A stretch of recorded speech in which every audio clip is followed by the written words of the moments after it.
Timeless Concepts from Physics Helpline. This is a video tutorial series through which we will sharpen our problem solving skill. First, we will analyze the problem on hand to find the related concepts. Then using these, we will develop a method which will produce the solution. This will help the students aspiring to get into IIT to understand the much needed advanced theories and applications in physics. In this video tutorial, we will discuss a problem on Newton's laws of motion and friction. The question is as follows.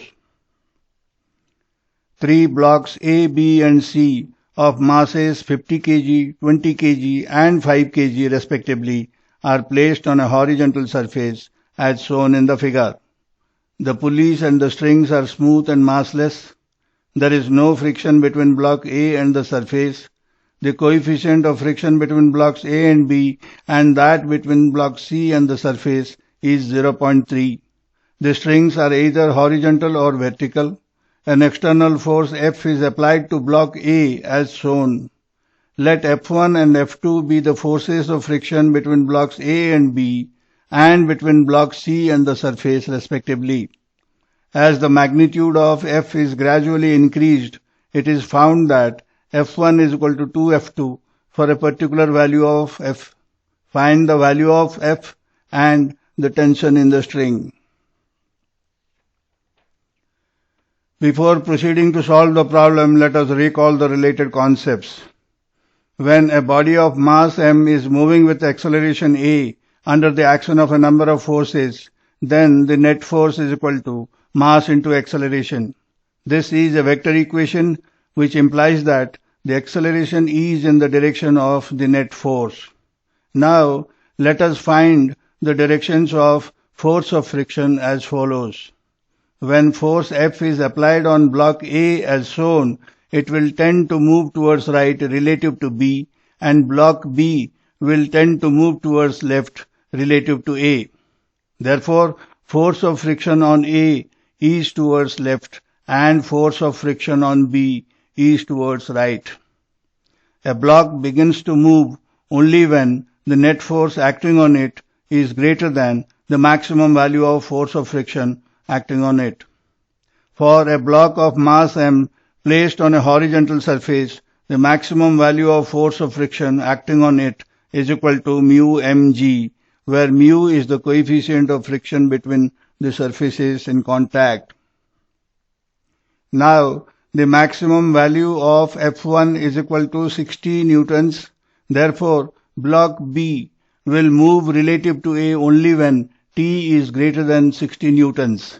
And maximum value of F2 is equal to 15 newtons. Therefore, block C will move on the surface only when T is greater than 15 newtons.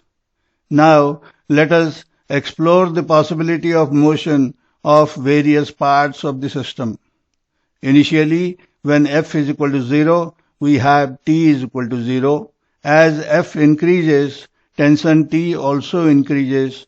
As long as T is less than 15 newtons, all the blocks are in equilibrium and there is no motion anywhere in the system. Now, equilibrium of C implies T is equal to F2.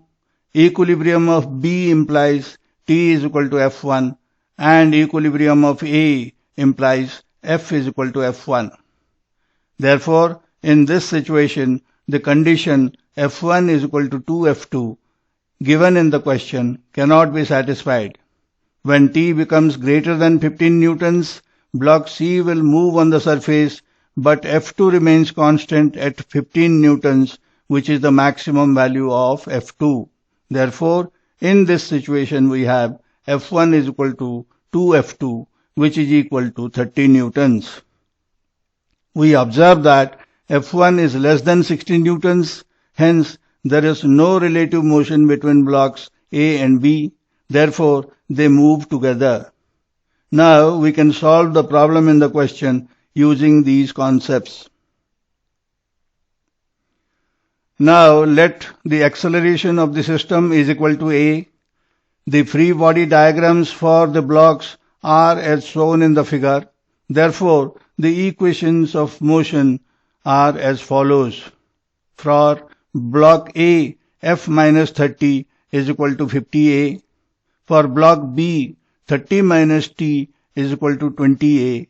And for block C, T minus 15 is equal to 5A.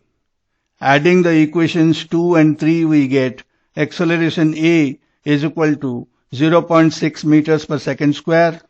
Therefore, equation 1 gives F is equal to 60 newtons, which is the answer to the first part of the question.